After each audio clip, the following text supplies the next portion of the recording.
Hi. Okay, I'm just going to continue the last video I did.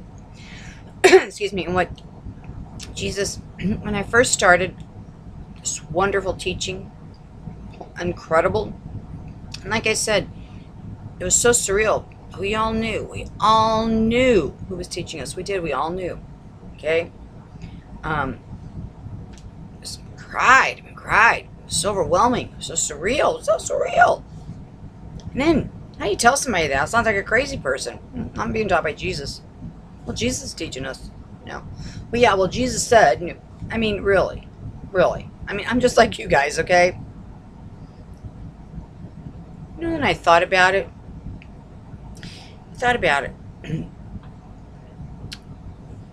How sad is it? How sad is it when your friends and family and loved ones, that they, well, like my friend thought I was on drugs, okay? And she called my daughter and was really worried about me because, maybe I was on drugs. Because I heard from the Lord. You know what would be really sad? Is for the past 10 years, every day I ran for the heart of God, and I wasn't hearing from Him. Okay, then I probably would have to go on drugs, right? Isn't that funny? Isn't that funny that they don't understand that? They don't understand that? Well, why do you believe in God? Why do you search for Him? Why do you love Him? Why do you go for Him every day? Why do you learn and just soak in everything you can? Because you want to know God. You want to know the heart of God, right? You want to hear from God, right? Right. So then when you do, people want to condemn you for it. They want to just flog you for it. They want to say you're on drugs. My friend said I was on drugs. Really? Shame on her. Shame on her. Oh, instead of thinking that way, but because they don't know Him. And I told you she was raised in the church. See, they're the ones that go and they think they know, but they don't have a clue what's in that Bible. None whatsoever. They don't know Him at all. They just know that, if somebody says that they know Him, that they're hearing from Him, well, they must be nuts. Shame on them. Because if you really truly are looking for the Lord and know the Lord, you should be hearing from Him, right? Now, so many of you are. You just don't know it. You just don't know it. You just don't realize it's not you and it's Him. It's a spirit, okay? And you're just, it's what it is.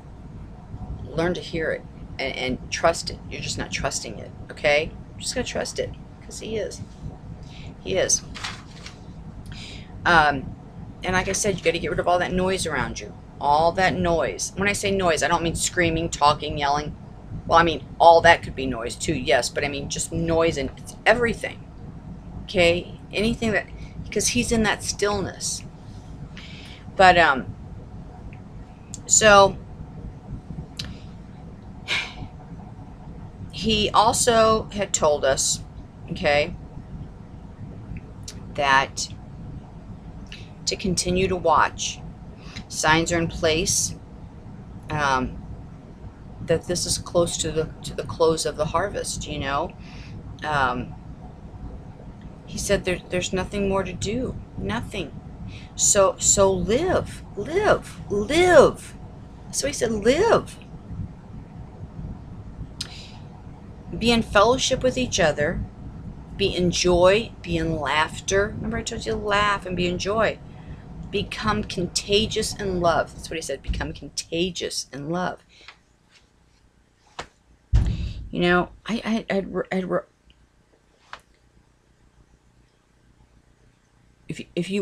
what day He was going to come,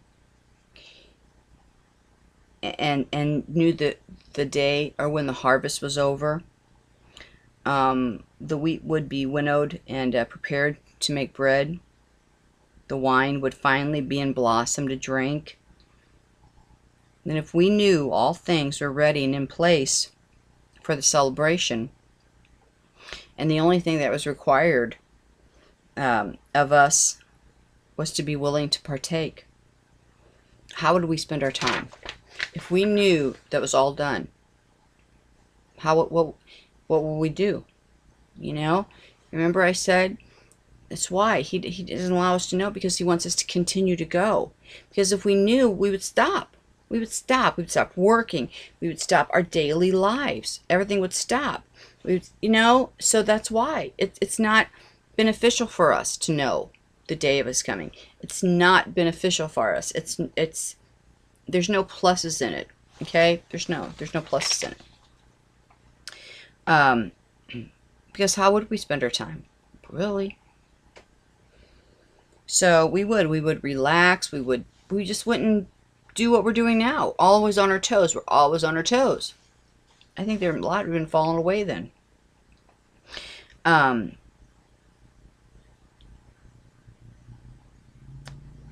Spend time in love and worship to the Lord and praise. Love your neighbors. Love your neighbors. I know they're hard. I'm having a love fest with my neighbors right now. I told you. And can I tell you this? You know how he works. Crazy, crazy, crazy. I live in the smallest house I ever lived in my life, because my daughter's house. It's perfect for just her, right? Well, and in one of the older neighborhoods, like in town, in town it's like one of those older neighborhoods. When you drive by the street, you see all those little houses down the way, and it's an older neighborhood, right? I mean, I use these streets as like cut through. But her landlord's been buying up zillions of them, and he loves her, and he's so good, and he redoes them, and they're adorable on the inside. But yeah, the people across the street, that was their starter home. I don't know, 25 years ago, 30 years ago, and they're still living there. But they're nothing to look at. They're very small, and if you probably go down the street and look, and you're probably like, ooh, I don't want to live here, I mean, a lot of them are real done, real cute, but can I tell you what? Nicest neighbors. Of all the big subdivisions I lived in, big houses, and I got the nicest neighbors here. Finally, across the street, my daughter's laughing. She goes, oh, my mom's met everybody on the street now. So when I go out there, and they're all waving and talking, and Clyde, and I don't even know her name, but they're talking to me now every day. And then I got my Tammy across the street, and then my neighbor next door, and he's taking the trash out and bringing it back every week, and one over there. I mean, it's all back and forth. I told you it all started on the chickens, when I laid the chickens, when I gave them all the chickens and the peanut butter, right? And everybody's all just so, cutting this one's cutting over here, is cutting the grass, and isn't that crazy? Isn't that crazy? Nice. These people would do anything. Most of them don't have they don't have very much. They're hard-working people, hard-working. Totally blue-collar jobs. Hard-working, right? I mean, paycheck to paycheck. I'm sure. I mean, maybe some money in the bank, but not a lot. Okay. But boy, what doll babies? I'm telling you, nicest people on this whole block. Nicest people, really are. Isn't that funny? So it is. Don't ever judge a book by its cover. Don't ever. Ever. So think about it. And you know what? When I lived in those big old houses, I didn't talk to any of my neighbors. My neighbors were mean to me. In the one house, everybody was too far apart, and that nobody socialized, right? I was miserable out there because I didn't have anybody to talk to. I don't have anybody to talk to because nobody talked. Then my other neighborhood, I mean, I knew everybody back there, but when I got divorced, right? When I got divorced, I was the only divorced woman in the subdivision. So the women turned on me. Now, I was as nice as can be to them, but once I got divorced, oh, that must have meant I was going to go just stealing everybody's husband, I guess. I don't know, but see how crazy it was? So all the women were mean to me then. They were mean to me. So, here, nobody cares. They're all just really nice to me. And guess what? I can go out there with my 4-day-old hair and my same clothes I've had on for 2 days, and I'm sure they might think, she's had those clothes on for 2 days, They don't care. They don't care, and I love that. I love it. I love it. So, but, love those, he says, love your neighbors, and love those who hate you for my sake. Love them. Love those who hate you for my sake. This way, when the day comes, you will enjoy it. And you will enjoy it with peace, knowing that I am the groom. My Father has sent me to come for my bride. The wedding will take place and is on schedule. Because you know the reception comes first, right? The wedding isn't until later on, right? Right. But the reception is, you know, he comes and gets us first before all that happens, but we get to go first. The wedding's, yeah, but we get to go first. And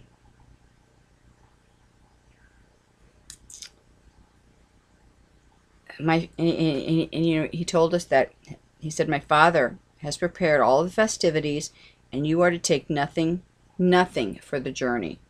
I require no dowry, just your hearts that I have prepared in advance. My Father has prepared all the festivities, and you are to take nothing for your journey. I require no dowry, just your hearts that I have prepared in advance, that he has prepared in advance. So, watch Israel, pray for Israel. They're your gauge.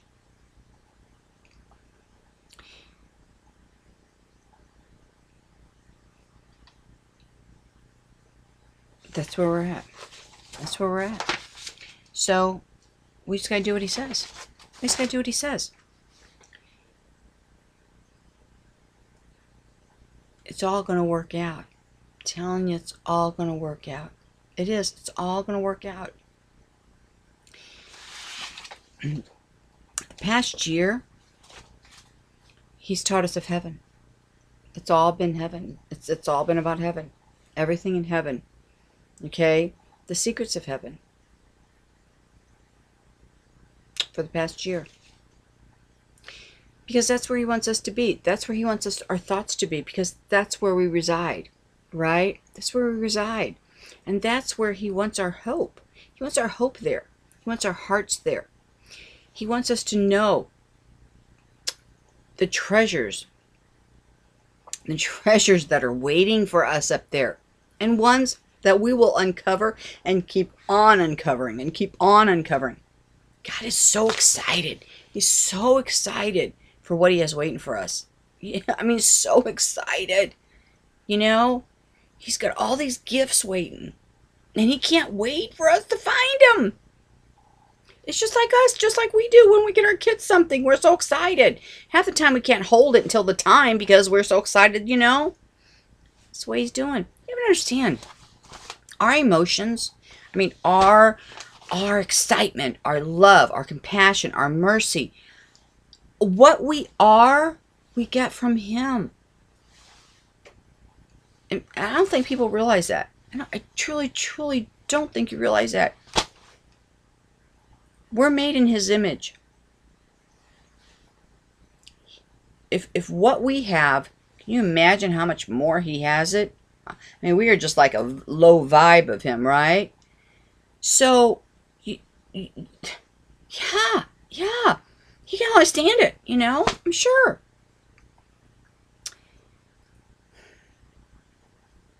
You know, he just doesn't give us words just to give us words. For a long time, when you read the Bible, didn't you? I did. I'd read those words.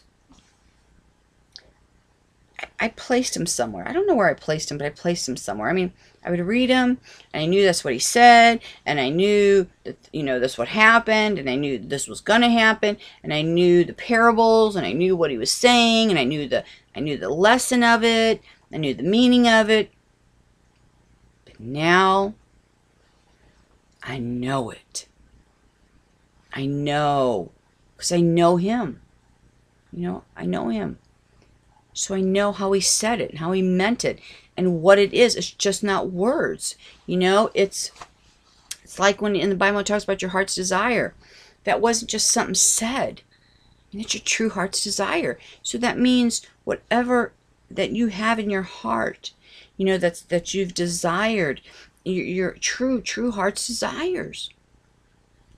You know, he just doesn't speak just to say them, and he's not going to, you know, just to not come through. I'm not going to do that. So now when I read it, I truly understand those words. They're truly so literal. Literal. Know that when you read, that when he's talking, to whoever. When he's talking to his disciples, when he's talking, whoever. Those words that he says, he means them. He means them. They're just not words on a page. They're just not words. They're words. They're truth, you know? So, you know, I see him in such a different way. I see him in such a different way. I understand the trials. I understand the love. I understand now. I don't understand everything. I don't, but I quit asking why. I quit asking why. Because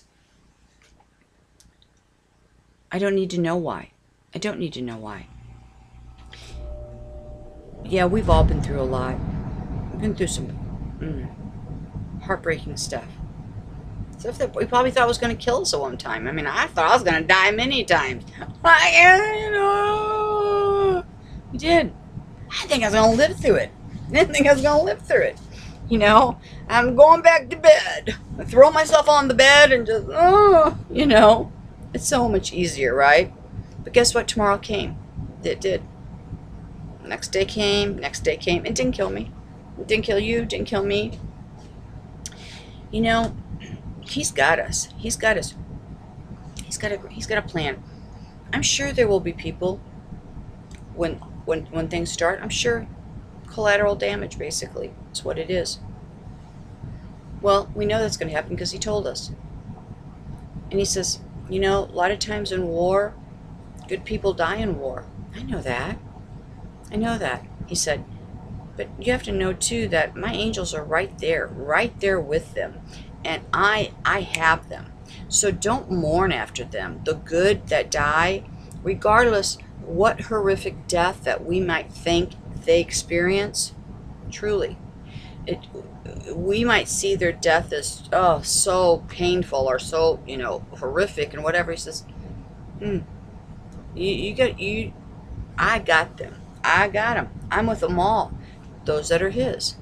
You know, those angels are right there because they know, right? So that's why I believe whatever he's got to do to bring total comfort to them at that moment, he does. And he says, don't mourn for them. Don't mourn for them. Boy, where they're at, whoo, I got them. But it's how it is. That's how it is. So just, you have to be happy. It's so hard. It's so hard for us to be joyful for our loved ones that we lost, right? It is. It's because our flesh, because we miss them. He said, but boy, don't be sad for them. Don't be sad for them.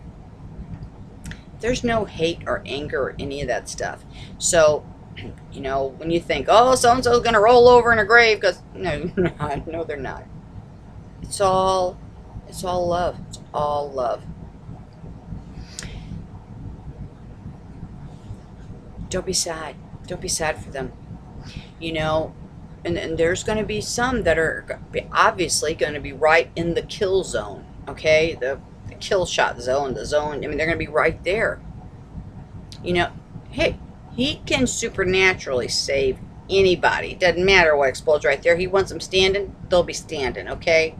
Just like Daniel going into the fire, right? Right. Abraham, too. He wants you to survive it. You'll survive it. But he says, but those that don't mourn over them. Don't cry over them. No, instantly, I have them. And knowing what heaven is, I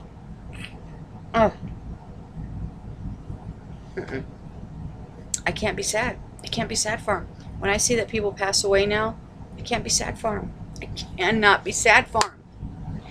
Those that I know, that I can't, because can you know what they're going to? Oh gosh, I mean, we can't go out and kill ourselves, you know, because of that. I mean, you know, we just have to wait because it's all in his perfect timing. But I'm not, and it's really hard for people who don't have that, who don't know that, who don't have that faith.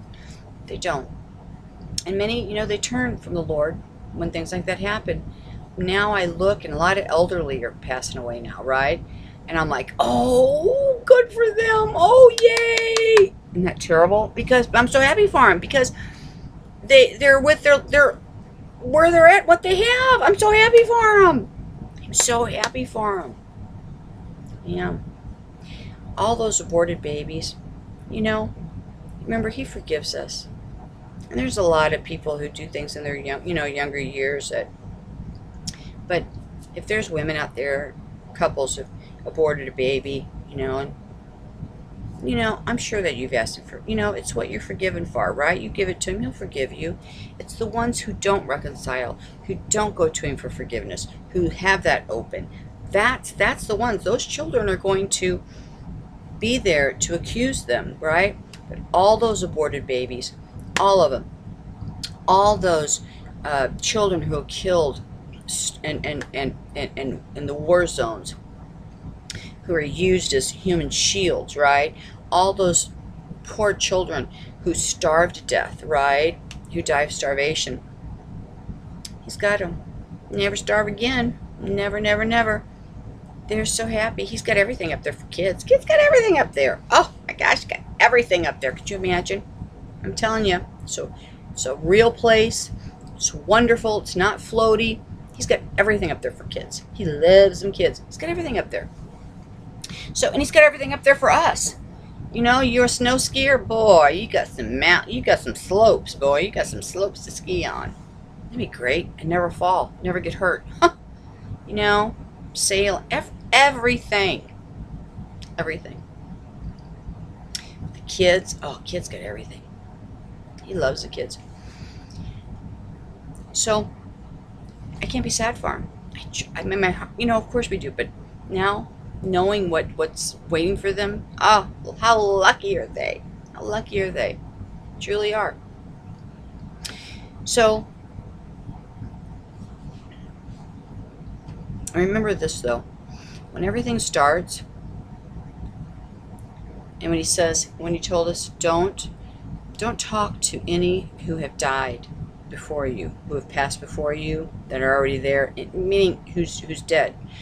Family members, friends who have died during any point here on earth. Don't talk to them, because now we know that it's those demonic entities. It's the enemy and his demonic entities. They're going to take forms. You know that. They're going to take forms because they know who we've lost, and they're going to mimic that to get their way, to get their way, however that's going to be, but that's what they're going to do. And so I talked about this months and months and months ago. Don't talk to the dead that's gone before you. I think that's a good rule of thumb, and every day too. Don't. Don't. Be happy for them though. Those that be happy for them.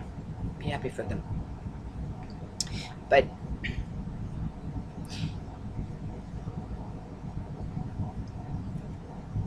if we have loved ones, we're worried. If we have loved ones that are in a specific hit spot, okay, or a spot that's he says, listen, I got them, and know that they're gone before, whether or not they die in that, it's not really a death, right? Because they're going to be right there. When everything starts, everything's going to start.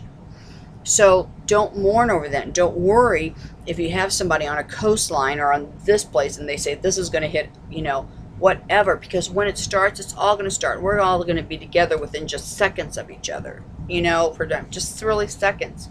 So how he takes them is how he takes them. It's already preordained, but don't be upset over it. Don't be upset over it. Yeah. I am. I think anybody gets to go now. I say, how lucky are they? How lucky are they? I'm not sad. I'm not sad at all for them. I'm not. Can you imagine that train station up there? Imagine that train station. All of our loved ones waiting for us to get off those Tevas, those glass Tevas. That's what they are. That's what we arrive in. Is these you can call them Tevas or Tevas, but it's what we arrive in. The train station. And our families all waiting there. Whew. Ooh. I could cry over that. family's waiting. So we get off right there. So, remember what I said. I hope this helps you. I do. I hope it helps you.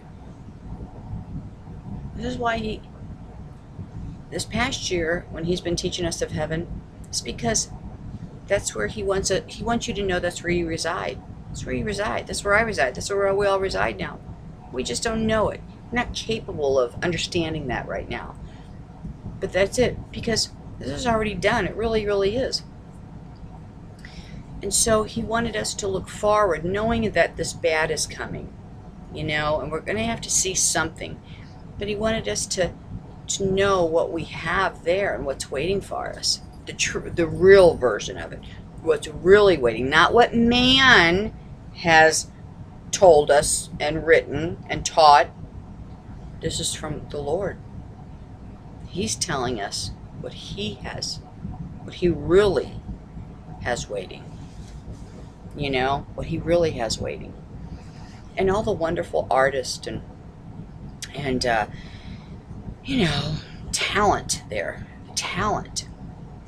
And yes, they're singing, The people who are talented and well-known artists or celebrity or whatever, they had a voice, maybe the singer or whatever, and they're there, they still continue that because it makes everybody happy, okay? So, but they're not a celebrity status, right? They're just a child of the Lord, and they're up there, but everybody shares in everything, but they still sing, they still, paint, still do it all. Still do it all. I don't know. You understand when he looks at things? So don't judge anybody. That's another thing is too. We cannot judge anybody because what he sees is something so different. Again, we're seeing a lot of horrible stuff out there, and we're going to see more. But he says, you don't know what I know about that person that did that. You don't know what horrific thing happened to them that led them to do that. You don't know how they were chained up or how they were molested and how they survived, and this is what they were taught and this is what they were told to do their whole life. Who forgives them? Even though you think their acts are so horrific, but where did it start? It's the heart. Remember, it's their heart crying. I mean, they can do that, but inside they're broken. They're so broken, So don't be surprised if you don't see some people that maybe shock you up there. But I'm not saying bad. But what people think is bad, not as always not bad. They're broken. They're broken. So he looks at why they do the things that they do. Why they did what they did. He knows the truth of it all. Remember that. He knows the truth and he doesn't make mistakes. And that's what will be known. That's what will be known. So, I can't wait. I can't wait. I can't wait to see those. Everything is up there. I mean, everything. Can you imagine a barge with fireworks? Can you? Everything we have here is from every idea, every thought, everything we have is from there. So why wouldn't there be the same? And again, he says, if you only knew. Then for eternity we have to explore. He said you still couldn't even see everything then. Is what's waiting. It's waiting. Can't wait. I don't know. Will we see some fireworks? I don't know. But remember this. We have nothing else to do. We just wait. And I keep saying it's a waiting game. So now, you know what I know. Okay. I think I forgot something because I was going to talk about something totally different. Totally different. I don't remember what it was now. I start talking about that. I love talking about heaven. I love talking about heaven. So, Think about it. And you talk about heaven. Love talking about heaven. It's a life. Understand? It's a life. Not all are granted. Remember this too. Not all are granted access to the golden city, to the throne of God, to the to the inner city, right? They're on the outskirts, but they will get in, but they have to learn. They have to learn. But, and I believe like people on their deathbed that accept Christ, right? That maybe they haven't known him or done it. Well, see, but they're in heaven, absolutely in heaven's heaven, right? But they're on the outskirts. They don't get into downtown, okay? They don't get to center right here. It takes them a while, it depends what they learn and how they do, but they'll get there. They'll get there. They just need to go right away. So, but see how wonderful he is? See how wonderful he is? He is. So, I love you guys. I'm so sorry I'm so far behind. So sorry I'm a bad blogger. I am, and I'm so far behind, but I'm trying to catch up. And just think of heaven. Just think of heaven. Oh, I know what I was going to do. I was going to answer questions this video. Well, I'll have to do another one because I have a lot of questions I have to answer them. It's not going to be a big video, but I'll answer them then. Okay. See you in heaven. Bye.